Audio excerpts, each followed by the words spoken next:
Chegando na área, chegando na rede, com o Kodama na rede, aqui pela AltV, todos os sábados, 18 horas. Hoje aqui no Kodama, aqui uma visita ilustre, aqui, importante, aqui no Kodama na rede, né? O nosso convidado é um dos alicerces da administração do Corinthians, né? Contador, advogado, consultor, auditor e presidente da BDA-RCS, diretor financeiro do Corinthians, Raul Correia, aqui presente aqui nos nossos estúdios aqui. Raul, grande prazer em recebê-lo aqui no Kodama na Rede. Prazer, nós estamos com vocês aqui, é um prazer, obrigado pelo convite. Estamos aqui para poder trocar uma ideia e falar um pouquinho. Esqueci de alguma qualificação ou não, Raul? Você é corintiano. Grande corintiano, com certeza, né? Isso é verdade. Eu acho que assim, a gestão, o Corinthians teve uma gestão, está tendo uma gestão maravilhosa nos últimos anos, né? E basicamente o Andrés foi uma figura importantíssima, tal, mas o grupo que apoiou o Andrés, né? Que tem você, tem o Alvarenga, o Rosenberg, foi muito importante nisso e continua sendo, né? Porque hoje ainda você faz parte da administração do Mário Gobi, né? E desde já parabenizo a todos, né? O quanto que você acha que pode seguir essa administração ainda? O quanto que o Corinthians pode chegar? A gente pode seguir. Quando nós chegamos, o Corinthians estava muito fragilizado. Quer dizer, nós estávamos nas páginas policiais, nós estávamos no caminho da Série D, com 100 milhões de dívida, um faturamento pequeno. Daí o Andrés entrou, o Andrés, um administrador de primeira linha, um carisma fantástico, montou um time de pessoas apaixonadas e cada um na sua área. Então colocou cada um na sua área, onde nós tínhamos Isabela estava na parte do esporte terrestre, o Sérgio Alvarenga estava no jurídico, eu estava no financeiro, o Rosenberg foi para o marketing, então, negociador primeiro, o Mário Gobi foi para o futebol, e com isso nós montamos. O time foi trabalho mesmo, né? Quer dizer, foi um trabalho direto, um processo de recuperação. O Corinthians era um gigante que ele estava um pouco debilitado, nós estamos com problema de autoestima da torcida, e com isso vem que é difícil o corintiano ter problema de autoestima, né? De qualquer forma, era o momento que a gente vivia, foi um processo de crescimento e agora a consequência com o Mário Gobi. Quer dizer, nós acreditamos que tem muito a crescer porque o Corinthians ele é muito grande. Quer dizer, de uma forma ou outra nós estabilizamos, nós pegamos conceitos do que deveriam ser feitos enquanto gestão, enquanto governança, foi modificado os estatutos, nós damos a forma de encarar a administração do clube e cá estamos fazendo o estádio e graças a Deus e no caminho, quer dizer, o Corinthians realmente se consolidando como o Barcelona da América do Sul. Tá certo, assim espera. Bom, sua vida dentro do Corinthians começou muito cedo, né? Eu estava consultando aí as fontes, aí você virou sócio do clube com 3 anos e tal. Mas aí, qual é efetivamente a sua primeira memória como corintiano? Que você, eu entrei no clube com 3 anos, mas o que eu posso falar que esse seria o início mesmo foi a partir de 66. 66 eu comecei a ir a jogos, então foi a época que veio o Garrincha, nós tivemos uma seleção brasileira que não foi muito exitosa lá na Inglaterra, mas foi a época que tinha Garrincha, você tinha Flávio, mas nós já estávamos há 5 anos com a administração do Badielu e o Corinthians não vencia títulos, tivemos nesse período o Faz-me Rir, eram muitos sócios e pouco resultado, tinha o Rivelino chegando, que era o nosso craque, um dos grandes craques, se não o maior craque da história do clube até hoje, e com isso passou. Mas eu começamos a sentir e se envolver, porque no fundo não existia torcida organizada, não existia, na época não tinha nada disso, mas nós éramos um grupo de pessoas que aos jogos ficavam mais ou menos todos no mesmo lugar. Aí em 67, eu estando no clube, eu comecei a ver um grupo de senhores discutindo política, eu ia sábado de manhã ao clube, daí via aqueles senhores, depois eu vinha saber que aquilo era o Senadinho, e fui chegando perto, nós estávamos num momento de campanha.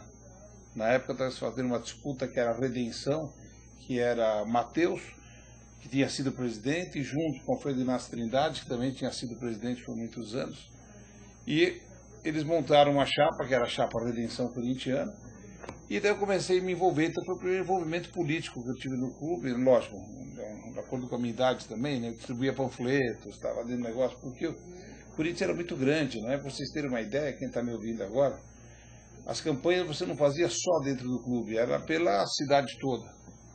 Entendi. Então você tinha torcedores da cidade inteira, então você ia nos bairros, você ia no semáforo, distribuir panfletos, tinha disco na campanha, quer dizer, então você Porque tinha... nessa época o Corinthians tinha muitos sócios, né? Não é o Corinthians Clube teve Social muito tinha... sócio. O Corinthians chegou a 100 mil sócios. Quer dizer, o Corinthians ele teve, quando nós fizemos, depois que se fez a piscina, até a parte a época do Trindade se fez as piscinas e começou o ginásio.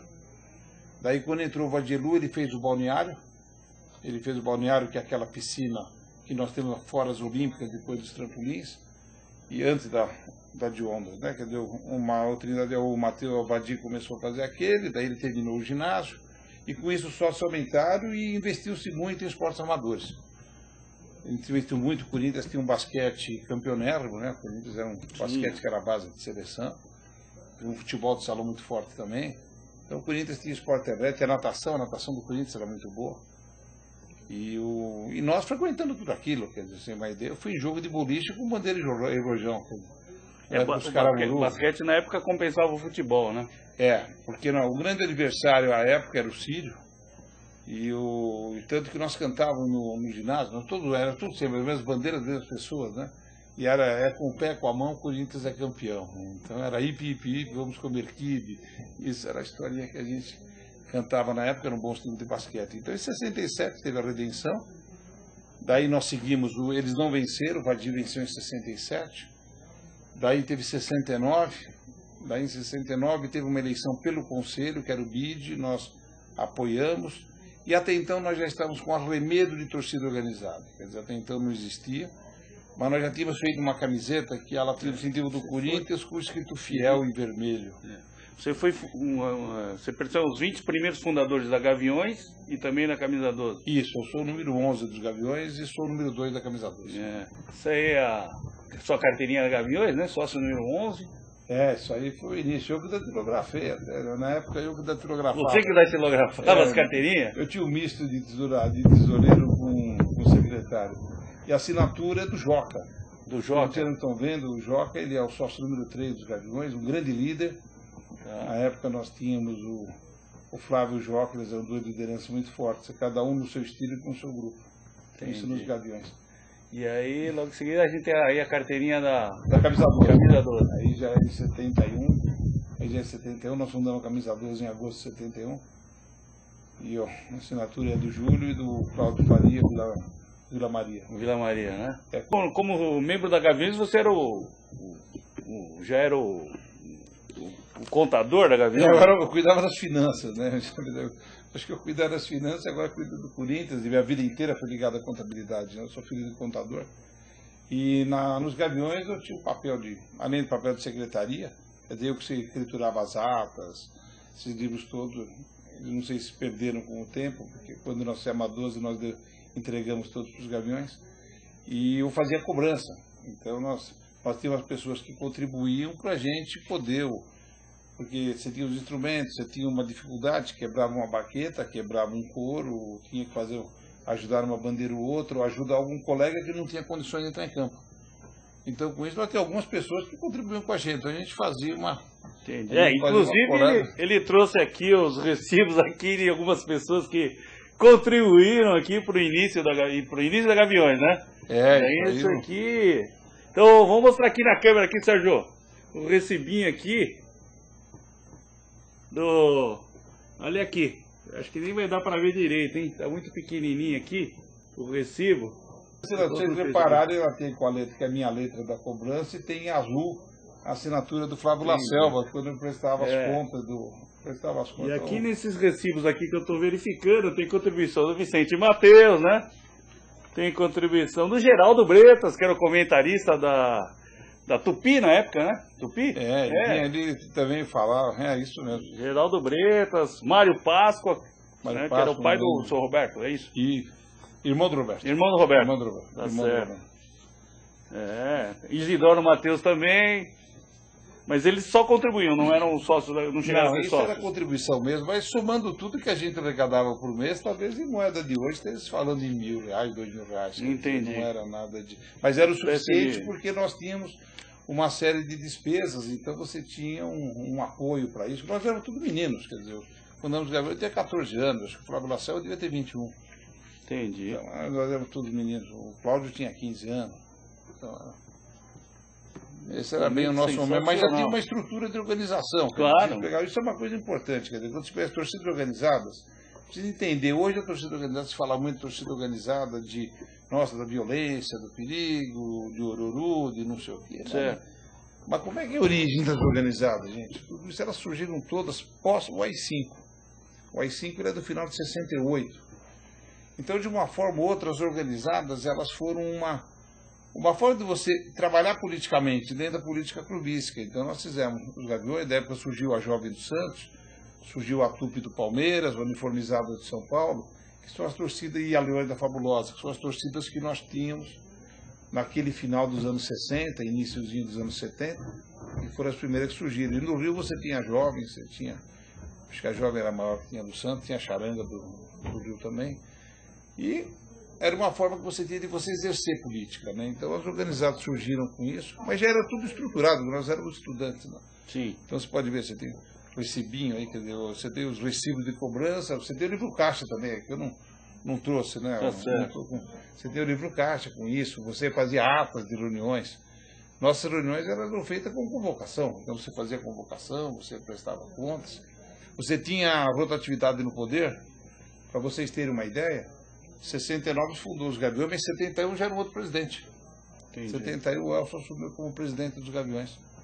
Então, quer dizer, foi uma forma de que sempre se manteve. Acho que até eles estão com eleições nesse momento, quer dizer, os Gaviões. Então, com isso você teve, quando fizeram a camisa 12 foi igual.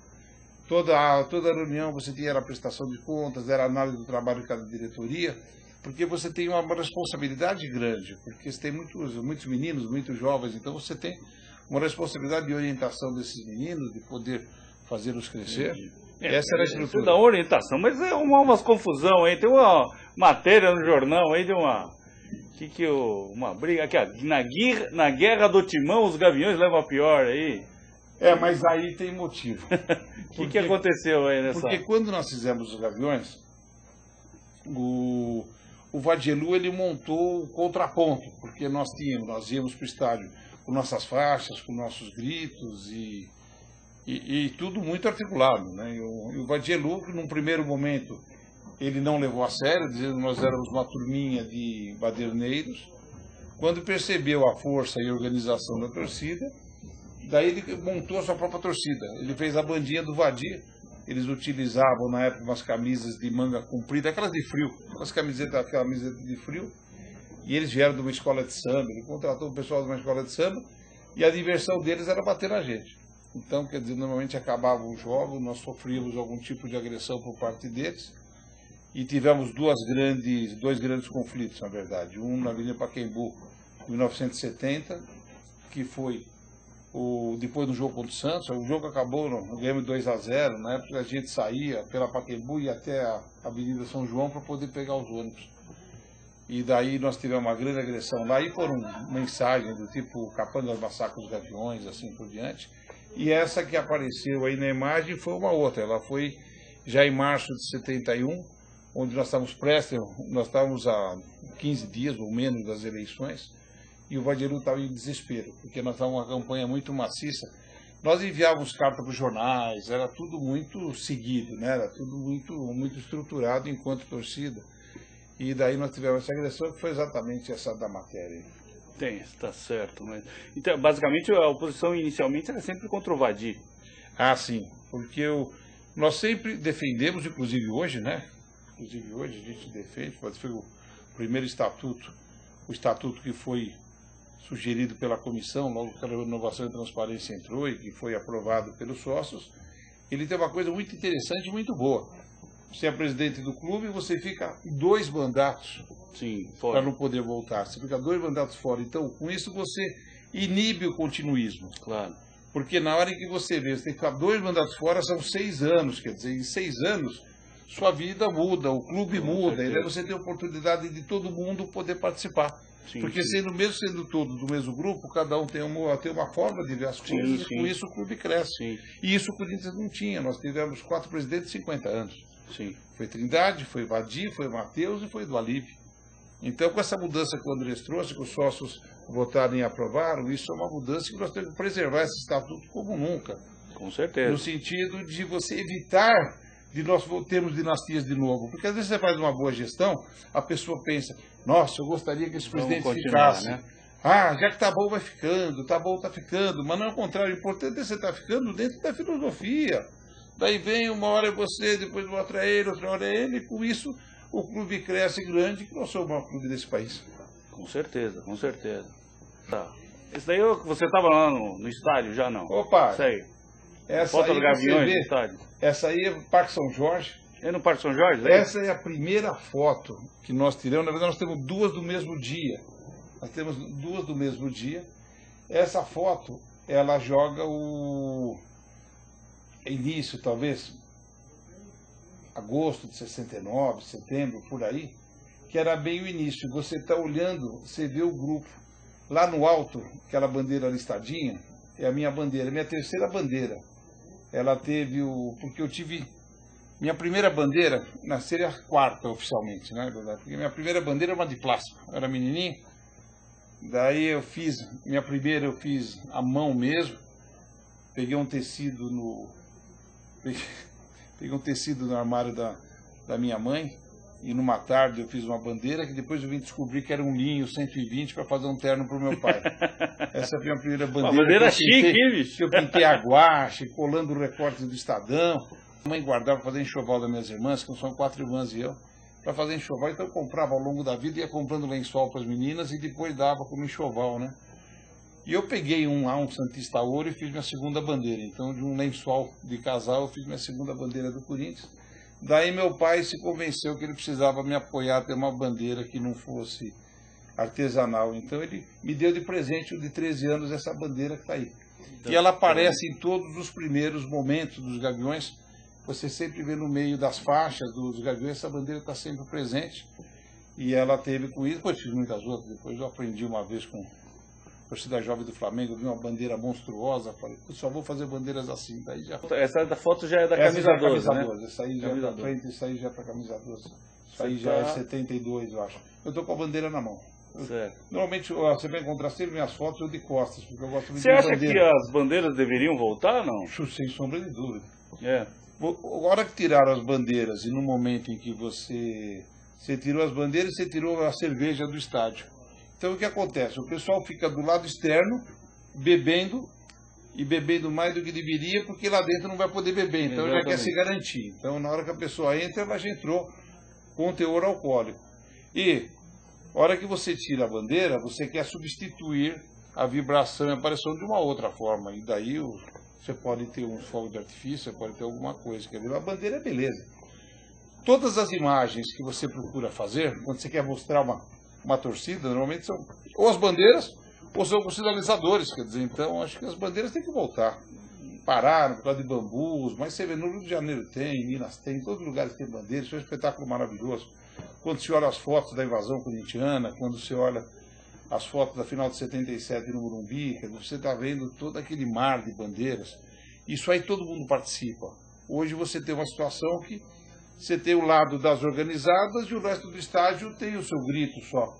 O pessoal está começando a usar aquelas faixinhas lá. Aquelas faixinhas, cada um tem a sua bandeira, quer dizer, então eu sou totalmente favorável. Lógico, dentro dos cuidados que você precisa tomar no dia de hoje, porque o Brasil mudou.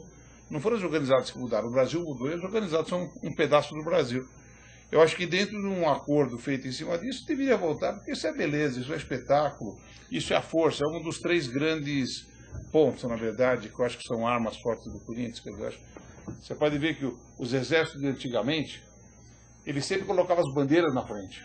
Então você tinha os tambores, você tinha as bandeiras e você tinha os gritos, que coincidentemente são 3 coisas muito fortes da fiel torcida. E na hora que você põe a tua bandeira na frente, você já mostrou que você está preparado para a guerra. Então, com isso, é uma forma muito grande e importante de você manifestar a força da fiel. Você acha que o torcedor hoje, eu não me refiro nem à torcida organizada, mas o torcedor de futebol no geral, ele é muito discriminado? Esse fato que você citou, que no estádio não pode tomar bebida alcoólica, né? Sendo que no mesmo estádio, se tiver um show de rock, a pessoa pode ir lá beber até cair. Agora, no mesmo estádio, que é um jogo de futebol, não se pode nem tomar uma cerveja. Eu acho que tem muita discriminação com o torcedor. Essa história de achar que o pessoal é muito humilde, não sei o que, é muita discriminação com o torcedor. O que você falou está certinho. O torcedor é maltratado. Para você ter uma ideia, eu tenho 3 filhos. Eu tenho 4, eu perdi 1. Então, dos meus 3 meninos, o mais novo, nós estávamos na final de 2003. Na final de 2003, nós estávamos chegando no Morumbi, aquela loucura, cheio de gente, aquela dificuldade de entrar, você sendo tudo difícil, aquelas filas enormes. Daí vem a polícia, joga os cavalos em cima. Então, o meu menor falou, pai, nunca mais. Eu vou assistir jogo em casa, porque não dá para você, não dá para o torcedor ser tratado como ele é tratado, né? Porque é muito maltratado. O torcedor é tratado quase como gado. Eu acho que isso... E outro detalhe importante também, assim, normalmente acho que no Pacaembu, no Corinthians não, mas nos camarotes de empresas tem bebida alcoólica, em jogo de futebol. Eu sou corintiano, eu não frequento camarote, né? Quer dizer, a gente não frequenta o camarote dos outros, né?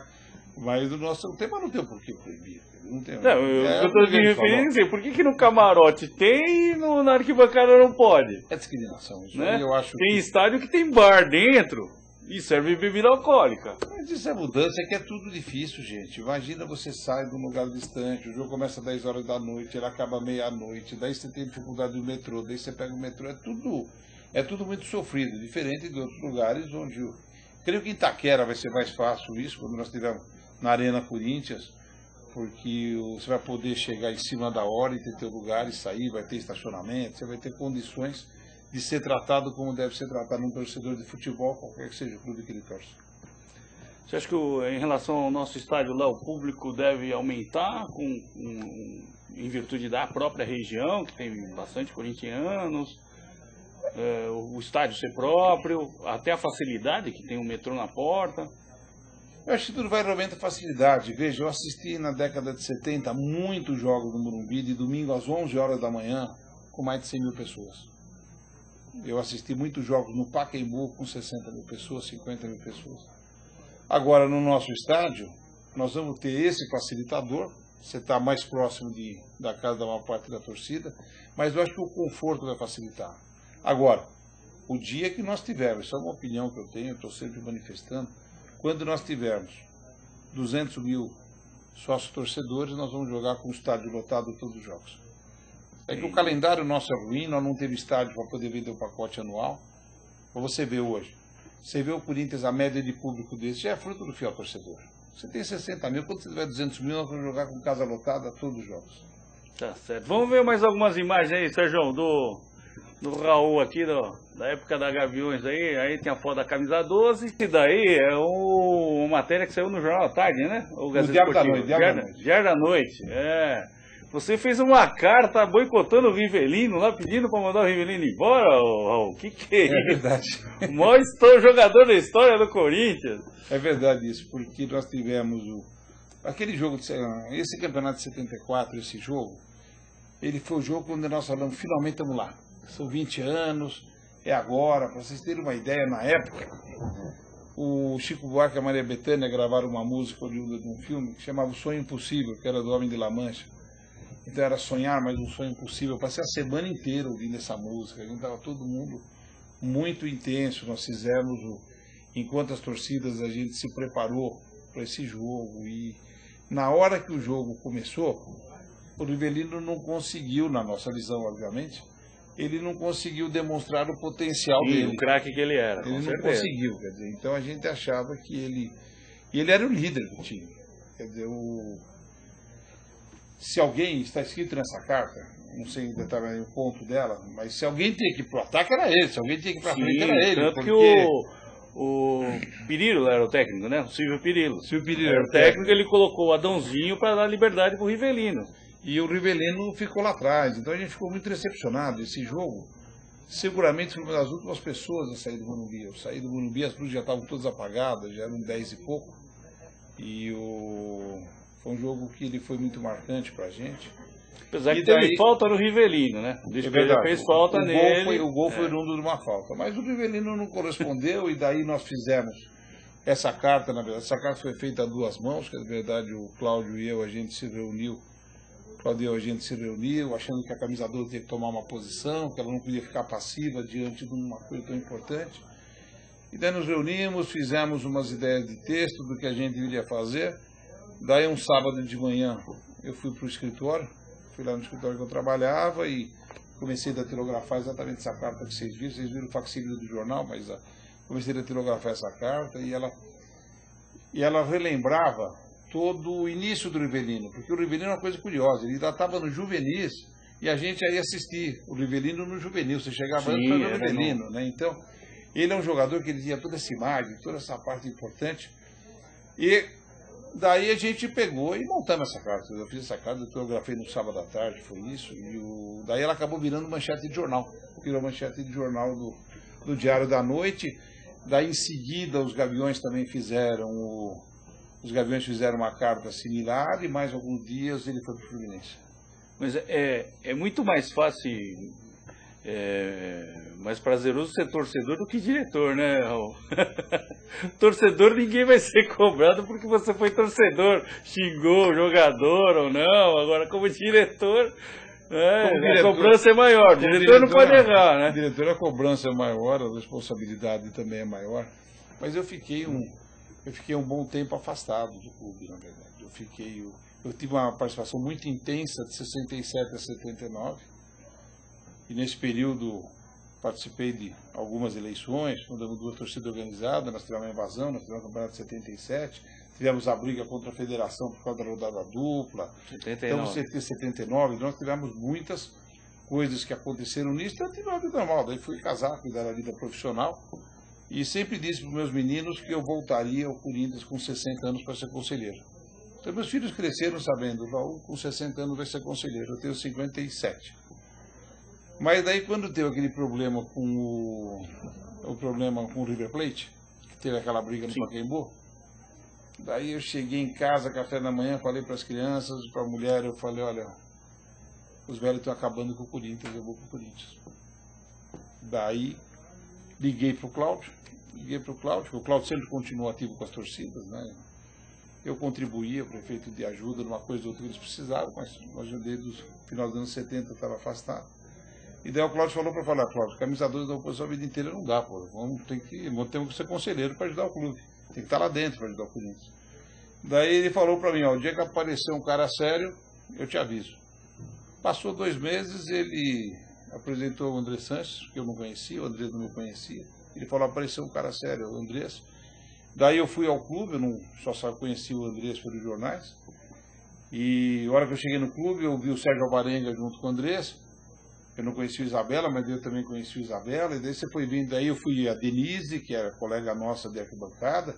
Eu vi a Denise junto, eu vi o Kleber junto, eu vi o falecido Paçoca. Daí você vê o Cebola, daí você vê o Jarrão. Daí, quando você vai ver, você vê vários colegas seus, a filha do Tantã. Quando você vai ver, você vê vários colegas seus no meio do grupo do Andrés. A gente fala, putz, esse é o cara. Esse é o cara que vai revolucionar o Corinthians. E daí nós tivemos a questão das contas do Dualib. O Andrés me pediu se eu pudesse dar uma olhada, e daí eu dissequei as contas do Dualib. E o resto da história, ele me convidou depois quando nós ganhamos a eleição que ele foi eleito, ele me convidou para assumir a vice de finanças e nós estamos lá contribuindo. O Mário Gomes me pediu para dar continuidade e nós estamos aí trabalhando. Tá certo. Meu segundo e último mandato como diretor de finanças. Como segundo e último? Porque tem que ter rotatividade. Ah, também vai ter rotatividade na diretoria? Não, faz parte, né? Faz parte? É natural, porque você tem em tudo você precisa ter sempre gente nova, porque são ideias novas que vêm, e daí você sai daqui, você contribui do outro lado, você sai do outro lado. Mas você já deixou o discípulo lá encaminhado, lá? Não, nós profissionalizamos, né? Quer dizer, o Corinthians, logo que nós entramos, qual foi a ideia que nós tivemos? Porque no nosso estatuto, o diretor não é remunerado, e é maravilhoso isso. Porque sem ser remunerado, ficou 4 presidentes de 50 anos, imagina sendo remunerado, né? Então a diretoria não é remunerada, mas nós temos gerentes de mercado e com salário de mercado. Perfeito. Quando eu fui buscar um financeiro para a gente, peguei um homem que tinha 6 anos de auditor na Arthur Anderson e 11 anos de gerente financeiro da Coteminas, quer dizer, um profissional de altíssima qualidade, que é o Marcos, que é o Marcos Carastelli, que é o nosso superintendente de finanças e que é meu braço direito. Mas com isso foi feito em tudo. No futebol nós temos o Edu, nós temos o Roba nos esportes terrestres, nós temos o Caio no marketing, nós temos o Lúcio nos ingressos. Então nós temos toda a parte, todas as gerências do clube, as top gerências do clube são de profissionais de mercado e profissionais cobiçados no mercado. O Corinthians hoje ele está profissionalizado. Tivemos sorte, tanto o Andrés quanto o Mário Gobi, eles dão liberdade para os seus diretores poderem trabalhar. Sim. E nós estamos lá fazendo esse trabalho e mostrando procurando dar ao Corinthians o que é o Corinthians e a sua grandeza. Sim, sim. Mas mesmo em termos de diretoria, que eu estou falando de referência, assim, você já tem preparado aí dentro desse mesmo grupo, uma outra pessoa que vai te substituir, ou vai preparar aí daqui até o final do como mandato? diretor. Como diretor, Aí depende do próximo candidato. Logicamente, o nosso grupo vai soltar um candidato, que nós não sabemos ainda quem será. Nosso grupo soltando o candidato, e depois se articula em relação a isso e se acaba montando. Entendi. Porque até uma vez eu cheguei a comentar com o presidente Andrés, né, na época, eu falei, olha, que o clube realmente precisa também dar sequência nisso e formar novas lideranças também dentro do clube, né? Isso para o clube seguir nessa frequência que está aí, né, de cada vez maior, né, crescimento. Mas daí nós precisamos outras coisas também. O Corinthians ele é um pouco mais complexo do que se pode pensar. Precisamos fazer nova liderança, mas essa liderança tem que estar dentro do Parque São Jorge. Sim, claro, com certeza. Eleição no Corinthians se ganha dentro do Parque São Jorge. Sim. Eu aprendi isso em 1975. Em 75 nós estávamos apoiando o Grupo Novo, fizemos uma campanha maravilhosa extra Parque São Jorge. Cheguei lá às 7 horas da manhã com a certeza de que dos Ayunes que nós apoiávamos ganhar as eleições, ficamos em último lugar.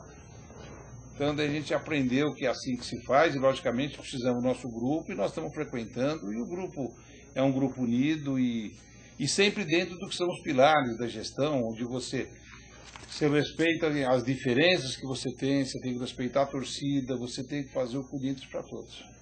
Entendi. Tem mais algumas imagens aí, Sérgio? O que é isso daí, Raul? Sua carreira musical? Quando você iniciou sua carreira musical, não? Por onde você conseguiu isso? Isso aí, como é que você conseguiu? Aí você deu minhas irmãs. Aí eu dei uma invadida lá no seu Facebook, tava lá. Isso aí que nós somos do Jardim de São Paulo, lá no Alto de Santana. Sim, conheço, eu moro ali. Isso era a nossa casa, no Jardim de São Paulo. E aí já tinha água, de água encanada, mas era o poço mesmo, essa casa normalmente ela tinha um poço. E aí nós estávamos cantando, quem está com o acordeão é a Sônia, minha irmã mais velha. Depois nós temos a Sueli, do lado esquerdo, e a Sandra, que são gêmeas, e eu. E nós cantamos. O que você estava cantando aí? O que você cantava nessa época aí, Raul? Provavelmente, pela época, eu devia estar cantando Esmeralda. Esmeralda. Que era o que a gente sabia. E a Sônia, inclusive a Sônia, ela foi professora de acordeão alguns anos depois. Ela foi professora de acordeão da Vera, minha mulher, que você conhece. Nossa, Então a Sônia deu aula de acordeão para a Vera, minha mulher. Já na música desde pequeno. Desde pequena. A música ela teve Meu pai gostava muito de música. Meu pai gostava, inclusive um disco que eu produzi, eu coloquei o pandeiro dele na capa. E o meu pai ele gostava de música, e com isso eu fui gostando de música, e foi uma efervescência, porque de um lado eu tinha Vicente Celestino, Orlando Silva, Francisco Alves, e do outro lado estava surgindo Roberto Carlos e Beatles. Então foi exatamente esse momento que a gente vivia. E daí vieram os festivais, tudo isso anos 60, vieram os festivais de Excelsior, depois os festivais da Record. E daí foi seguindo até chegar em 72, quando eu conheci Walter Franco.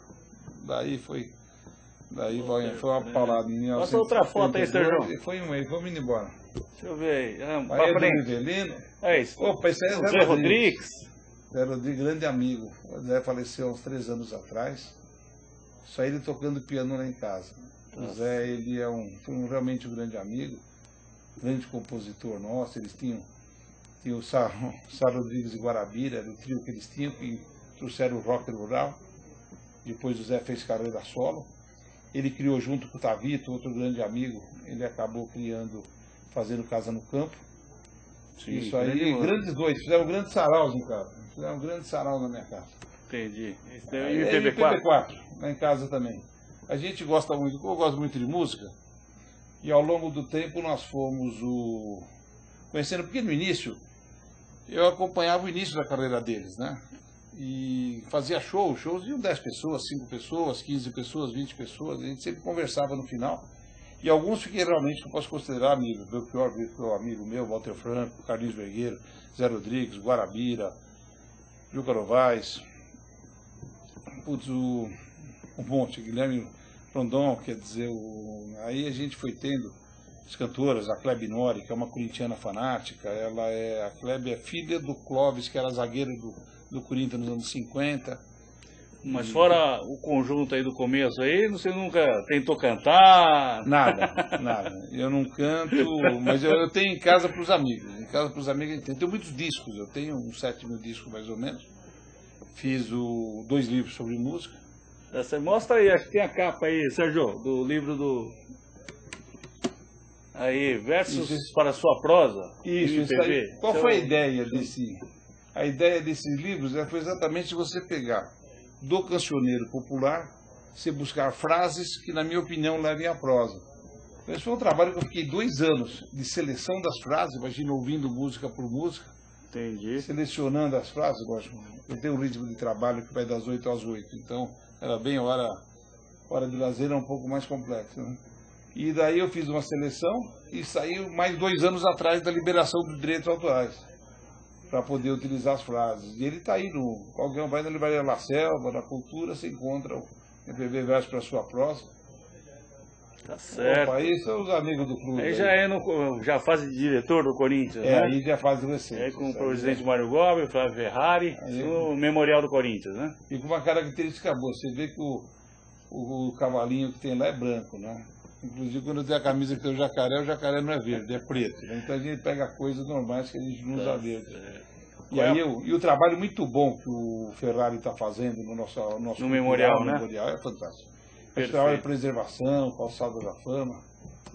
E esse é um trio que gosta de Fagner. Acho que é uma foto bastante importante aí também. Isso daí foi aonde? Foi lá na... Isso foi no Camp Nou. Camp Nou? Isso aí foi no Camp Nou. Isso aí, porque quando aconteceu? Quando nós entramos, nós estávamos numa dificuldade. O Soriano, ele é... O Soriano, ele era o Raul deles lá, né? O diretor financeiro. O diretor de finanças. Se puder voltar Sérgio. a foto, seria boa, Sérgio. Segura a imagem. Então, esse aí nós fizemos essa troca de camisas, e fiz também com o João Laporta, que era o presidente à época. E o que ocorreu com isso? Porque nós entramos, e o Barcelona tinha passado por um processo similar com o do Corinthians. Ele estava em 2003 numa situação financeira muito difícil e tinha feito uma revolução. Então eu falei para o Andrés, acho que eu vou para Barcelona. Logo nós entramos no primeiro mês. E daí conversamos, analisamos. Na época nós tínhamos muitas reuniões, praticamente nós estávamos todos os dias, todos juntos. Então era muita cumplicidade, todos os diretores. Daí conversamos e eu fui para Barcelona, às minhas custas, não foi às custas do Corinthians. Eu pago o ingresso, pago o estacionamento, então aí é por acreditar nisso, né? E daí eu fui para Barcelona, e a hora que eu cheguei em Barcelona, que eu conheci o Soriano, daí ele começou a me falar o que eles fizeram no Barcelona, e aquilo foi me encantando. Você imagina que eu fui ouvindo.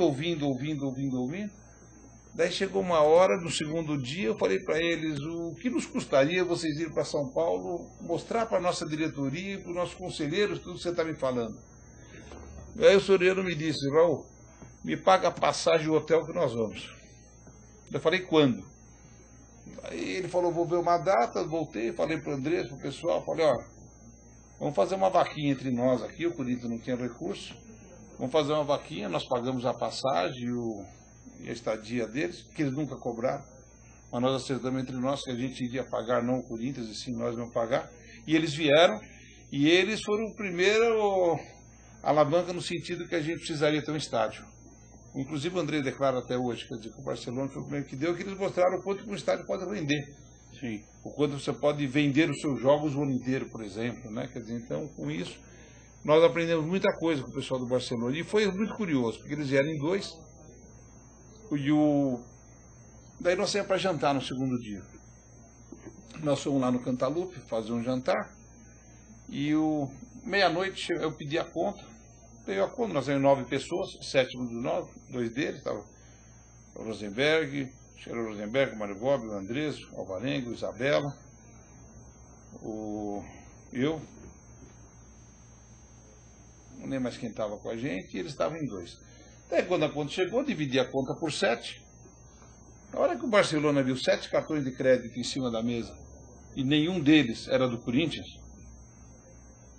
começou outra reunião. Que eles viram que esses caras são sérios. Nós saímos de lá 2h30 da manhã.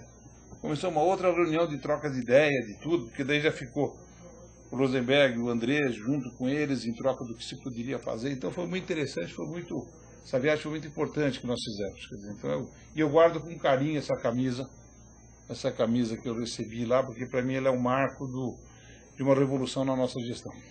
Inclusive, não sei se você viu uma entrevista recente do Fernando de Carvalho, ele deu, acho que, um jornal lá no Sul, dizendo que o Corinthians vai ser o Barcelona na América do Sul. Você acha que essa opinião dele foi um alerta para os outros times ou uma Eu acho que é uma previsão? Constatação. Aí é constatação, porque o futebol mudou. Você tinha, praticamente todos os clubes tinham dinastias, né? Então você teve mudanças reais, mudanças efetivas com isso, os balanços não eram confiáveis, hoje eles são. Hoje você olha um balanço de clube, você pode acreditar no que está escrito, e com isso a coisa foi mudando, e cada um tem o seu tamanho. O Corinthians é o maior clube do Brasil, a declaração dele foi no 0 Hora, uns 15 dias, 2 sábados atrás, onde ele disse que o Corinthians vai ser o Barcelona e o Flamengo, na hora que se estruturar, será o Real Madrid. Mas ao mesmo tempo ele já falou a receita do bolo. Ele falou, e clubes como o nosso, para poder entrar, vão na nossa característica para você vender um jogador por ano. Porque cada um, o que nós precisamos fazer para o futebol brasileiro ser forte?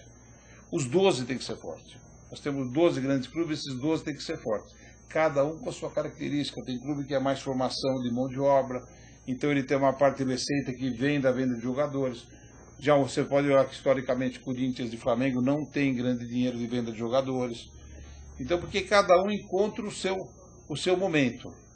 E fazendo isso com os 12 fortes, nós vamos facilitar a vida dos outros 8 e mais dos 20 da Série B, porque eles também têm que se estruturar e de uma forma investe na base, investe em jogador, e com isso você tem o crescimento do futebol brasileiro, vai crescer, e com isso ele leva a América do Sul também. Você acha que comporta 12 clubes assim de um porte mais significativo, que se equivale a Barcelona, os grandes times europeus? Não existe campeonato com 2, né? Sim. Mas eu acho que com certeza, e as diferenças vão existir. Mas você tem clubes fortes em todos os campeonatos do mundo. Se olha o campeonato inglês, quantos clubes fortes você tem? Você acho tem que os mais fortes. Mais competitivo acho que é o inglês, né? Mais competitivo é o inglês. Tem mais um. Você tem 3 na Itália. Mas eu acho que os 12 tem que ser fortes. Logicamente, se você pegar Corinthians, Flamengo, São Paulo, são os clubes que seriam os candidatos a serem os 3 times mais fortes de hoje. Quer dizer, depois tem Palmeiras, tem muita lição de casa para fazer, você tem uma coisa boa para fazer, os clubes estão debilitados financeiramente. Eu olhei com muito carinho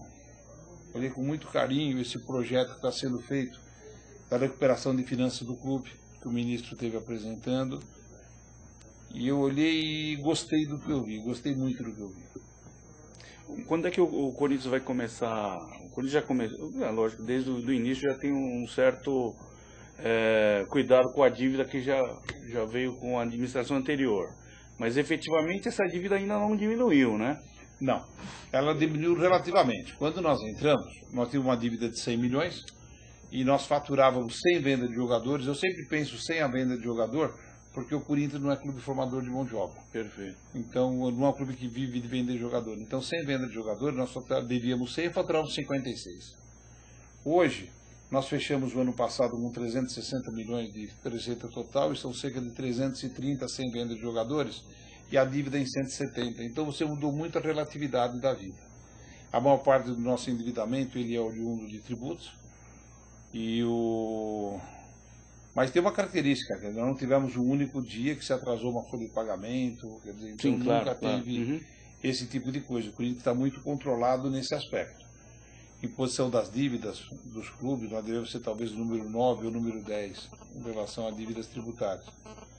Mas isso é uma coisa que precisa ser olhada com carinho. Quer dizer, os nossos tributos recentes, eles estão em dia. Os nossos tributos recentes estão sendo pagos, mas nós temos um passado que a gente carrega e o serviço da dívida, o juros sobre o endividamento tributário, ele é muito pesado. Quando você tem juros sobre dívidas fiscais, são juros altos, são juros mais altos do que os bancos. Você acha que isso daí o Corinthians efetivamente vai começar a tratar efetivamente disso após o término do estádio? Eu acredito, o senhor estava falando, eu acho que essa medida dos impostos, eu estou olhando com muito bons olhos.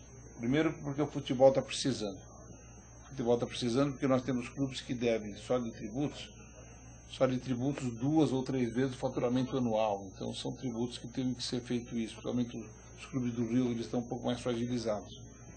Quando eu falo que eu gosto disso, porque ela vai obrigar os clubes a se adequarem. Imagina o seguinte, está jogando o Palmeiras, faz um gol aos 47 do segundo e ganha o jogo. Daí no dia seguinte você não paga o fundo de garantia e perdeu 3 pontos. Entendi.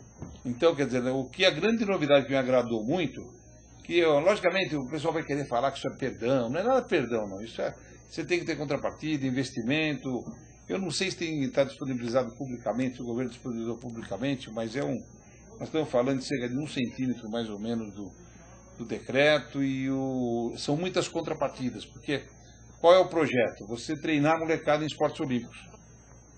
Então, Sim. Com isso, quem investir em esportes olímpicos, o Corinthians, por exemplo, investe em quase todos os esportes olímpicos, né? Quem investe em esporte olímpico vai poder abater um pedaço da dívida. Mas você tem muitas vantagens, mas o grande ponto é que não adianta se o governo faz isso tudo, porque se você não se adequar, se você não tiver uma governança séria, uma governança forte, você cai para a Série B, ou cai para a Série C, ou cai para a Série D. Então, eu estou vendo com muito carinho isso. Inclusive, nós vamos ter agora uma outra reunião, já está se debatendo isso há uns 2 anos. Está se debatendo há uns 2 anos isso, até uma reunião em Brasília, sobre que a análise de aumento de arrecadação do Time Mania, porque a arrecadação do Time Mania é muito baixa. O Corinthians, por exemplo, faturou o ano passado inteiro 2 milhões, quer dizer, muito Sim. pouco. Então, eu acredito que isso vai dar aquela necessidade dos clubes de ajustarem sua governança. E ajustando a governança, daí eles se fortalecem de novo. Eu acredito que os 12 têm que ser fortes, porque nós somos um país continental e não dá para você comparar o tamanho da Espanha, o tamanho da Itália com o Brasil, né? Nós somos um país continental com muitos pontos regionalistas, quer dizer, não tem como você falar, não, vão ser só 2. Mas, lógico, você vai ter os mais fortes, os não tão fortes, como é isso tudo em qualquer profissão. Em qualquer profissão, qualquer empresa, você tem sempre os líderes de mercado, você tem o segundo, mas todos disputam o mesmo mercado. Esse embrólio aí todo aí da caixa do patrocínio aí, você acha que vai resolver logo isso daí? Lá eles vão começar a pagar efetivamente para o Corinthians? Uma pergunta que eu ia fazer para você em relação. Você falou que a receita do ano passado foi 360 milhões, né? Isso. Esse ano a previsão é o quê? 400? Não. Mais ou menos, vai ficar mais ou menos no mesmo nível. Eu acredito que não vamos ter 360, superior, porque nós tivemos 2 eventos importantes no ano passado. 360 milhões. A conta corrente do Corinthians foi para a Caixa, né? Ou não? A conta corrente do Corinthians foi para a Caixa. Quer dizer, por contrato está indo para a Caixa, que não é tão rápido, não é uma... Mas o momento sim, vai para a Caixa. Vai para a Caixa. Vai para a Caixa. Ele não foi ainda porque você tem... São muitos ajustes que você tem que fazer, é um pouco mais complexo a operação. O quanto um banco ganharia com 360 milhões de dinheiro para aplicar? Para aplicar. Ele paga o patrocínio. Exatamente. Então, quer dizer, a Caixa não tá botando nada, teoricamente. O contrato da Caixa é um contrato muito limpo, muito liso. Sim. Quer dizer, a Caixa, quando nos procurou, porque a Caixa ela tem um objetivo, e são declarações públicas do presidente da Caixa, né? Ela quer estar entre os 3 maiores bancos do Brasil em 5 anos. Para você estar numa posição dessa, assumindo que um é o Banco do Brasil e de lá não sai. Os outros 2 é Itaú e Bradesco. Se ela quer ser um dos 3, então ela precisa ter uma postura agressiva. E o que ela fez? Jogar a imagem onde tem, futebol da imagem. Claro. E pegou o maior clube do Brasil, pegou o clube que é o campeão das Américas, o campeão da América, o campeão do mundo, né? Então investiu no Corinthians, com toda a força que o Corinthians tem, que ele representa, a exposição de mídia que o Corinthians dá. E é um contrato muito liso, mas o Corinthians, por outro lado, é o clube a ser batido, né? Então, dá um probleminha aqui, um probleminha acolá. O gol do Guerreiro lá, aquela imagem do Mundial, aquela visibilidade que a Caixa teve naquele momento é impagável. Aquele gol vai ficar 500 anos passando aí, né? Tudo quanto é lugar.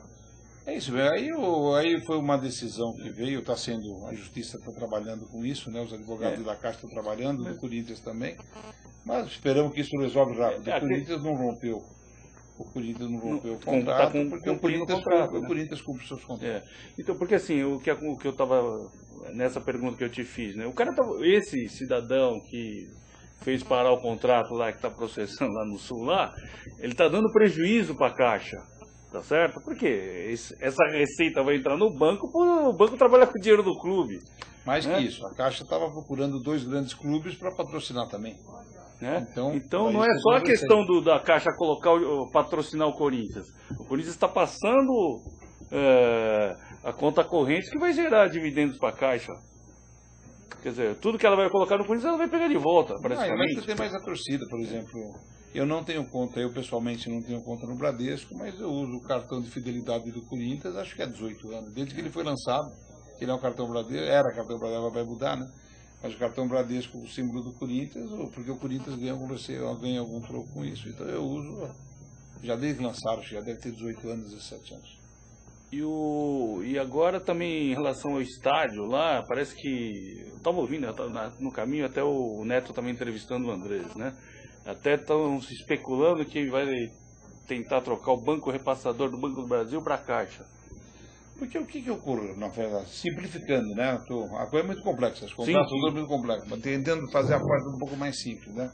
O acordo que nós temos é que a garantia do repasse, porque aí você imagina, quem financia não é o Banco do Brasil, não é ninguém, é o BNDES. BNDES, isso. Só que para poder fazer o repasse, o BNDES não faz o repasse direto para o clube.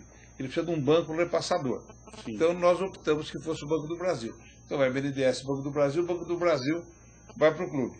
Só que o Banco do Brasil, ele fala o seguinte, olha, eu quero garantias. Quem tem que dar garantia, o acordo foi que o Odebrecht estaria dando a garantia. O que o Odebrecht falou? Olha, eu vou dar como garantia a receita futura do clube, porque todos nós sabemos que nós vamos ter uma arrecadação poderosa com o estádio. Então, uma arrecadação líquida muito superior à parcela que nós vamos ter que pagar do BNDES. Só que o Banco do Brasil falou, poxa, mas isso não é uma garantia, de novo, estou simplificando, né? O Banco do Brasil falou, poxa, isso não é uma garantia que eu me sinto tão confortável, então está se discutindo essa parte. E pode se repassar, escolher o Banco do Brasil, pode ser o Bradesco, pode ser o Itaú, pode ser a Caixa, pode ser qualquer um que tenha condições de poder fazer isso, né? Mas de prático, o André deve ter falado exatamente isso. O Corinthians vai abrir a Copa do Mundo. O Bradesco ficou muito feliz em perder a conta corrente do Corinthians, não? Ninguém fica feliz. Ninguém fica feliz quando deixa de ter Corinthians envolvido. O Corinthians é uma visibilidade. Não é nem o Corinthians, é um montante, né? É uma visibilidade muito grande. Mas faz parte, né? Foi oferecido também, o Corinthians ofereceu. Inclusive, estou falando, ainda temos duas propriedades para vender ainda, que não estão vendidas. O Homoplata ainda não vendemos e o Calção não foi vendido. Procura o Ivan lá, que é o nosso diretor de marketing. Exatamente. E vamos para a área ainda. Temos 2 propriedades à venda.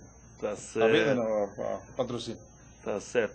Mas o problema do estádio deve ser resolvido, assim, acho que os sítios foram liberados. Já foram liberados, o prefeito já falou que até... Porque já tem 70% pronto, não existe sonho, né? Não é sonho. Já está pronto, você vai lá, você vê o banheiro pronto. Já está com mármore, já está com tudo, né? Então o estádio está caminhando para o seu término e o sítio foi liberado, o prefeito já falou que acho que mais uns meses já libera o que falta e vai se resolver em poucos dias ou semanas se resolve a questão do repasse e vamos para a área e para a abertura da Copa. Entendi. Isso é o que é o mais importante. Em relação ao estádio, enquanto que ele vai implementar em termos de receita para o clube? Olha, nós temos pegar o estádio como um todo, depois de você tirar as despesas, nós temos algumas divergências. O pessoal do marketing, que por natureza eles são mais ativistas, eles acreditam que vão ter líquido 80, 90 milhões. Eu, por ser de finanças, conservador por natureza, eu acredito que nós vamos ter uns 60 e poucos. Mas a prestação vai ser 40. Entendi, Então, entendi. Então vai estar bem então equilibrado você tem, daí. nós vamos ter 60, 70. Depende do sucesso, da hora que você pega.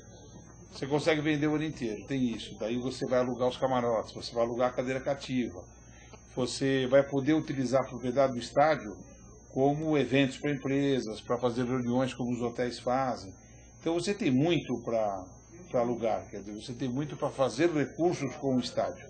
Então nós não sabemos exatamente o quanto isso vai dar, mas com certeza ele vai ser uma arrecadação muito folgada para a gente pagar a parcela do BNDES e ter recursos para investir em atletas. Entendi, entendi. Isso é o mais importante, né? Pra gente ficar sempre no topo lá. Em termos na parte técnica dos jogadores, em termos de retorno financeiro, você tem algum tipo, o departamento de finanças do clube tem algum tipo de consulta ou não? Por exemplo, aí estava a notícia de semana. O Corinthians não vai investir no Dedé, porque já investiu muito no Gil e acha que não compensa investir no Dedé. Isso pelo menos o que, obviamente, o que está sendo analisado é o retorno financeiro, não o custo o rendimento técnico. É um baita de um zagueiro, né? Quando você vai adquirir um jogador, você tem que levar vários aspectos. Primeiro, a primeira coisa que o Corinthians faz é a comissão técnica aprovar. Sim. Quer dizer, então, depois que você tem, depois quando o Tite é sua comissão, eles aprovam, o Roberto Duílio estão convencidos, na hora que eles estão convencidos que isso deve ser levado para a diretoria, daí ele vai para a presidência, para a diretoria de finanças e para analisar o que seria se envolver a parte de direito de imagem e também a parte de marketing, né? Só que em tudo você tem que ter um valor de mercado. Não é porque, por exemplo, você tem uma situação financeira mais favorável que você precisa pagar sobrepreço. Então você sempre, quando você pega um jogador, você vê a idade do jogador, você vê se tem o segundo repasse do jogador. Uma coisa é você pega um Pato com 23 anos, do que você pegar um outro jogador com 29, quer dizer, são coisas distintas, tudo isso impacta no preço. Nós estamos também no momento que o zagueiro, você tem um patamar conforme a posição, né? Você tem um patamar, um zagueiro, que são valores que o Corinthians acredita. Às vezes você está com um jogador fantástico, como é o caso do Dedé, mas que financeiramente a gente chegou à conclusão de que não é o caso de investir um recurso desse no momento, até o momento que a gente tenta vivendo isso em com a Caixa Econômica, né? Mas tudo tudo é conta, gente, não tem milagre, né? A gente faz conta para tudo. É curiosidade de saber se é uma empresa que faturou 360 milhões no ano passado. Então a gente trata o Corinthians como empresa. Se vocês pegarem os nossos balanços publicados nos jornais, são balanços que vão nos principais jornais desse país e são balanços idênticos a que as grandes empresas multinacionais e grandes empresas estatais fazem nesse país. Se vocês pegam o nosso relatório de sustentabilidade, que nós vamos estar distribuindo deste ano no dia 22, vamos estar entregando para os conselheiros dia 22, depois vou fazer uma coletiva de imprensa de apresentação do relatório, ele utiliza os padrões GRI, que são padrões mundiais. Ele é o único clube do mundo que usa padrões GRI. Quer dizer, então você ir no relatório de sustentabilidade, que tem no nosso site até o do ano passado, www.corinthians.com.br, seção clube, subseção transparência, ele tem os PDF de todos os nossos relatórios. Ele é feito desde 2008 em inglês, espanhol e português. No ano passado nós fizemos também em mandarim. E quando fomos para o Japão, nós fizemos um institucional em japonês. Então nós temos todas essas línguas de relatórios que vale a pena ler. E ele é um clube onde ele mostra tudo. Para você ter uma ideia, eu gosto muito do clube. Você viu que mostrou que eu tenho mais de 50 anos de sócio, não? Então, quando eu recebo alguém no clube, eu mostro o clube, vou atrás. Mais de 90% das respostas eu dou com o nosso relatório de sustentabilidade, porque tem tudo lá dentro. Agora, voltando ao investimento, tudo é fluxo de caixa. Você tem a expectativa de retorno que você tem, quando eu posso vender um jogador desse, quando eu não posso, quanto eu vou arrecadar, e daí você toma uma decisão. Não, eu particularmente eu até concordo com a posição da diretoria, porque assim, é um baita no jogador, mas o que parece para mim na empresa é que ele quer vir se valorizar e terminar a Copa ele vai embora, né? E pelo que eu tenho visto, né, em relação à diretoria do clube, o primordial é o time em campo, né? A parte técnica e não compra e venda de jogador, né? Por isso acho que já passou dessa fase. Certinho, porque o nosso negócio é muito claro pra gente que futebol é gol. Se você tem gol, você tem patrocínio, você tem a torcida no campo, você tem gente querendo investir em você, você tem empresários te oferecendo jogadores. Então o Corinthians trabalha com times fortes, não necessariamente com grandes estrelas, mas trabalhamos com times fortes desde 2008, com times montados, e assim seguimos, e o resultado está no campo, e todos nós vimos o jogo contra o São José nesta semana.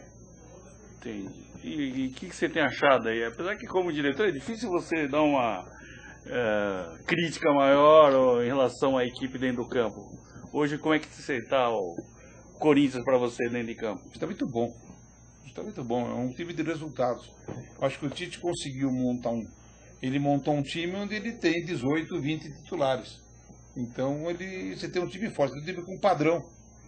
Até por profissão, gente, eu sou auditor, né? Eu trabalho com isso, sou contador, trabalho com isso a vida inteira, então acredito tudo em metodologia.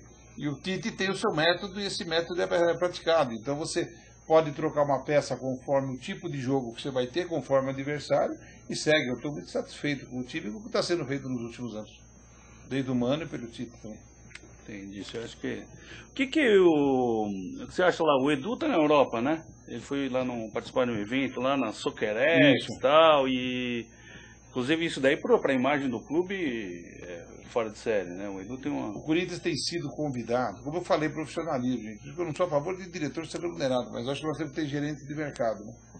E o Edu tem uma penetração muito grande. Nós temos pessoas, graças a Deus, nós temos pessoas que têm condições efetivas de contribuição, e o Corinthians é o time, né?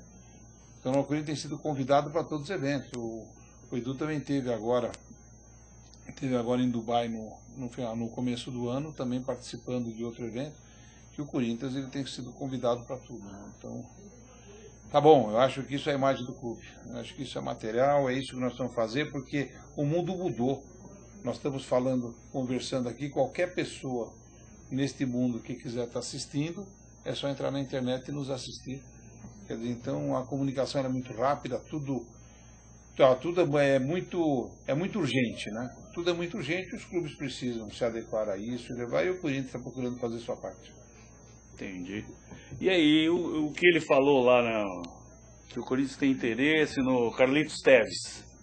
Você gostaria de ver o Tevez de volta no Coringão ou não? A torcida ama o Tevez, né? Não tem muito o que falar, né? Olha, é outra característica que a gente terá, cada um fala do seu departamento, né? Ainda não chegou no meu isso, mas eu não sei se isso está sendo discutido pela comissão técnica. O Edu faz parte da comissão técnica, quer dizer, eu não tenho condições de me manifestar sobre isso. O Edu falou porque o Tite se interessou. Mas a nossa condição de você ter qualquer tipo de jogador é sempre dentro do que vocês estão assistindo desde 2007, né? Quer dizer, tem a condição, as pizzas que o Andrés inventou, né? Então, pega um pedacinho desse, um pedacinho daquele, às vezes dá certo, às vezes não dá certo. Às vezes você pega clube querendo segurar o jogador, como foi o caso do Dedé, tentando aumentar o valor. Nós tivemos um caso nosso que não foi exitoso, o caso do Lulinha. O Lulinha foi um que nós seguramos e depois o jogador não vingou o que a gente esperava, né? Acho que no caso do Lulinha foi muita pressão, né? E principalmente do empresário lá, né? Mas você não ganha todos e você não tem essa faz parte do negócio. Qualquer negócio você tem o positivo e o não tão bom. Entendi. Tá certo, Raul. Raul, estamos aqui já encerrando aqui a nossa bate-papo aqui, foi muito legal aqui. Queria que você mandasse um alô aí para a nação corintiana aí que está te acompanhando, os internautas. Nação corintiana aí que... Na verdade, eu costumo falar o seguinte, que quando o camarada ele fala que o tal corintiano, o cara é um corintiano fanático, ele é um corintiano roxo, eu sempre digo isso é tudo redundância, nós somos 35 milhões iguais, todos nós somos iguais, então acho que eu posso passar para o nosso igual que está nos assistindo agora, é que a diretoria do Corinthians, ela está desde 2007, trabalhando com muito afinco no sentido de, primeiro em trazer e agora em manter o Corinthians dentro do que é o seu local, procurando ter o crescimento em cima disso. Nós estamos todos muito unidos. O presidente Mário Gobi, nosso ex-presidente Andrés, eles estão o tempo inteiro conjunto. O Andrés cuida da obra do estádio, o Mário é o presidente do clube. O nosso grupo está unido e estamos seguindo e e de braços abertos para tudo e para todos, e vamos embora e vai Corinthians. Só uma última perguntinha, Raul. Quando você era criança, estava lá no clube, você já se imaginava ou projetava que você um dia ia ser diretor do clube? Na verdade, eu não pensei, não. Eu comentei coisas desse tipo que eu falei para você, né? Quer dizer, com 60 anos ser conselheiro, nunca... Mas a vida da gente vai acontecendo, quer dizer, ao longo da minha vida também, gente, eu sempre tive participação. Eu entrei no sindicato dos contabilistas com 17 anos, quer dizer, então você viu, eu vi com 14, o 16 camisa 12, mas com 17 eu já estava no sindicato. Com 18 eu já estava no Conselho Regional de Contabilidade. Fui presidente do Ibracon, que é o órgão dos auditores. Quer dizer, então eu sempre tive uma participação. Sempre tive uma participação comunitária, porque eu acho que todos nós temos uma obrigação de contribuir com a sociedade. Quem tem condições tem que contribuir com a sociedade.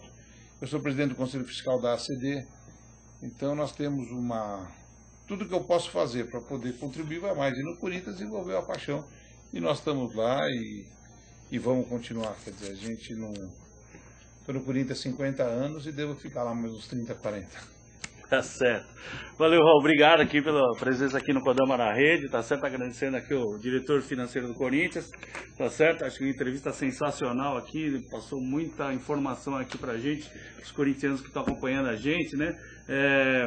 Eu confio bastante nessa diretoria que está aí, ajudei, apoiei bastante na eleição do clube, né? Eu acho que o Corinthians tem um horizonte enorme ainda para crescer muito, principalmente com o término do nosso estádio lá, né? Vamos estar lá em cima, como disse o Fernando Carvalho, brigando com o Barcelona e Reais Madrid da vida aí, tá certo? E sábado que vem a gente está aqui de novo com o Kodama na Rede. Um abraço para todo mundo, tchau, hein?